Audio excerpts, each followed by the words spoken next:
Tiana Ruiz, and I am here with Joseph Diaz, and we are local realtors here in Fresno, California, and we wanted to make this video to introduce you to our new community page. So I'm going to be interviewing Joseph Diaz, my partner, my business partner, and also my fiance. Hi. Okay, now I'm gonna go ahead and interview him now. So tell us, introduce yourself and tell us a little bit about who you are and what you do. So my name is Joe Diaz. I go by Joseph sometimes, but I prefer Joe. Sorry, I call him Joseph. And I am a realtor here in Fresno, California. And I'd like to add something. A lot of people don't like Fresno. yes.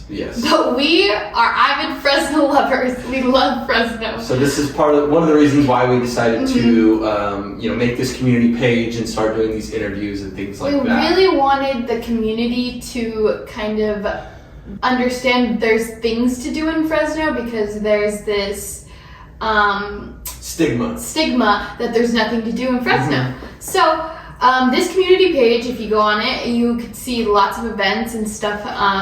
We're going to be also posting things like things to do in Fresno and all of that stuff. As well as interviewing different local businesses and things like that. And featuring those so that all you guys know about all the best spots to go. So you guys can see why we love Fresno, and you guys could also love it too. Okay. All right. Now into the questions. Why are you in real estate, and what brought you to become a realtor? Well, money first. No, I'm just kidding. Obviously, that was a huge driving factor when you look into getting your license. You see a lot of realtors, who do make a lot of money, and when you choose a career, obviously you want something where it's somewhat lucrative, and you can build a good career and establish like a good income for you and your family. So that's obviously what drew me towards it. But as soon as I kind of dove in head first into everything, I realized that I really like the idea of real estate and kind of all the ins and outs of it, as well as helping people. Like, that's one of the biggest things. I personally think that it's very difficult to navigate the ins and outs of it, and so having somebody who kind of knows a lot about the space is just good to have as a connection. That way, when somebody like yourself comes to buy a house, they have somebody who knows what they're doing and knows what they're talking about to help them through it. So great. Okay. So how do you want people to let me rephrase that. What do you want people to achieve using the Park Bench community website, with either the community or with real estate? Okay, good question. So our website name is Parkbench/Woodward Park, and we also have Parkbench/Central Fresno. So those are our two pages. Both of them, they're for the Woodward Park area and then the downtown Central Fresno area, which a lot of events do end up happening there. So if you guys are seeing this on a different platform, that's where you're going to go and check it out. Can you say the question again? Yeah. What do you want people to achieve using the website? So I'd say number one thing I want people to achieve from it is just to gain a little bit of value from us and the people that we talk to.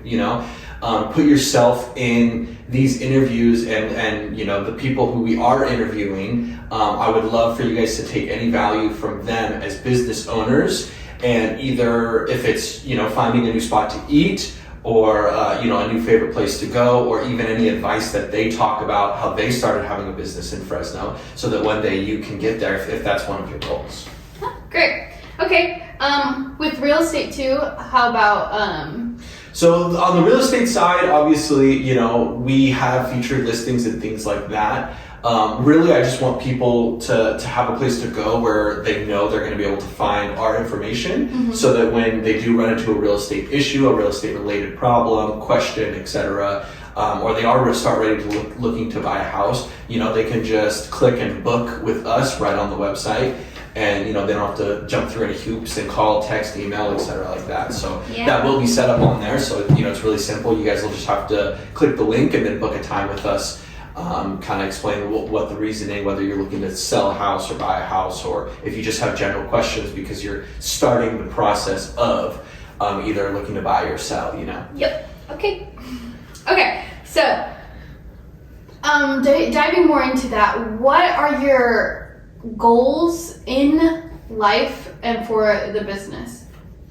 One of my biggest goals in the business, as far as being a realtor, is I would absolutely love to be one of Fresno's top realtors. It's very hard to get that title and that recognition from the community, but if I could get to that point at a certain time in my life, like that is a huge goal of mine. And I do think that with your guys' help, obviously referrals and things like that, I'll be able to get there one day. And as far as life goals, number one is probably just like having a good family and a stable life. I'm already started here, here's the ring. So I'm one step there, and things will slowly happen through the years, and I'm very excited for that. So that's probably my number one. Good. Okay. So with your clients, tell us about one of your favorite client success stories. Favorite client success story. Okay. I would have to say my first client ever. It's when you first get into the business, it's very daunting. They obviously, whatever brokerage you decide to go to, they give you lots of training and things like that. But they don't just give you a transaction to run. So it's kind of, it's daunting when you get into it, because you're like, well, how am I going to make money? What am I going to do to generate business and find leads? So one of the things I was doing was reaching out to for sale by owners. And, if you don't know what that is, you don't have to sell a house through a realtor. You can throw a sign in your front yard and, and put your phone number on there and hope that somebody comes along to buy it. There's a lot of risk in that, especially with, you don't have any official contracts or backup plans. If there is any kind of litigation. So it gets really sticky. So I don't recommend doing that, but if you're trying to, penny pinch and save a buck, people do take that route. So I found this for sale by owner. It was up in Corscold, a little bit of drives away. I went up there to meet them, and we immediately hit it off. They immediately liked me. I'm not sure if it was just because, I reminded them of one of their family members, or they said they had interviewed like 50 or 60 realtors who had come to their house wanting to list their house.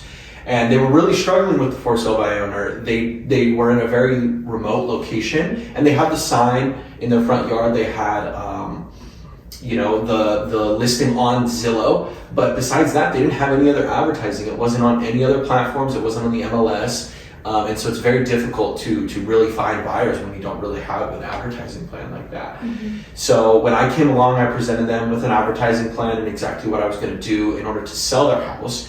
And, they decided they wanted to go with me after like 12 hours of me meeting them, which was crazy to me. So we set everything up, got pictures done. I blasted out the listing to tons of people all over California. How long was their listing on the market for? So their listing originally was on the market for 6 months, and they weren't able to sell it for sale by owner. So when I came along once we got it listed, we had it in contract within 8 hours of listing it. So we had an offer like that morning. I think I listed it at like 8 a.m. or something like that. Like first thing in the morning, it was live. And we had an offer by noon. It was from a Bay Area buyer, and they offered it sight unseen. The market was pretty hot back then when I first got my license, so that was pretty common.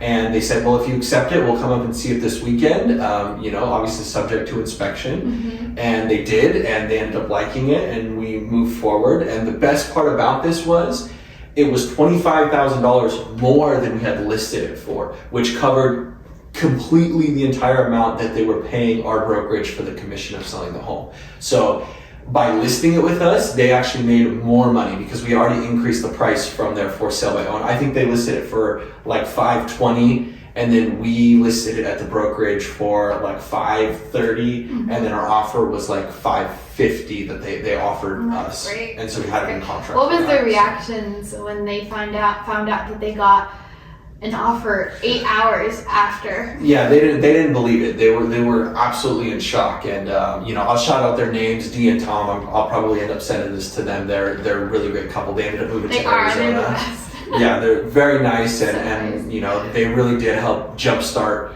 our career early on, especially because it was, I think, 3 or 4 weeks in of me getting my license. So it was really You cool. were probably really happy. Yeah, they were really happy. I was really happy because, I was able to get a sale early on, and, we got them moved over to Arizona, and they're doing really good over there. So Great, okay. So, now we're going to move on a little bit more about you. Okay. So, tell us, what are things you like to do on your off time? Things that, when you hear it about doing it, you get really excited, you perk up. Yeah, well, hanging out with you is great. It's probably a big one. Obviously I do love that. I love my fiance, Tatiana. So, but I'd say free time, I really like, golfing. That's probably it. Yeah. I don't do it as much as I want to just because I'm busy, but I enjoy I just got into golfing too. So. Yeah. I like skiing in the winter. That's another time-consuming one because you gotta drive up to the mountains and take a day. It's harder to do, for sure. Harder to do when you're busy, but I've been doing it all my life. So I recently just got into gardening. So that's an everyday thing that I kind of go out and poke around in the garden, get some vegetables and fruits and things like that going. And right now I'm into pottery is another side hobby. That one doesn't take as much time. Shout out to Good Dirt Pottery Studio. I just joined that a few months ago. I think we'll be getting an interview from them. Possibly, yeah. Their owner's name is Jordan, and she's awesome. And I think you guys will be hearing from her on our platform soon. And what else? I'd say I'm a big foodie. That's probably the last thing. Yeah. Foodie / travel, because I think, but travel goes in with the whole golfing and skiing thing, because we'll go and travel to a ski destination and things like that. And we absolutely love good food. So I'm saying we because it's true. We do. But yeah, I do too. I'm a big advocate, and I do cook a fair amount, but I would say I would enjoy going out and having someone else cook for me than cooking myself. For sure. Okay, great. All right. There's lots of different personalities out there. What do you think your personality type is?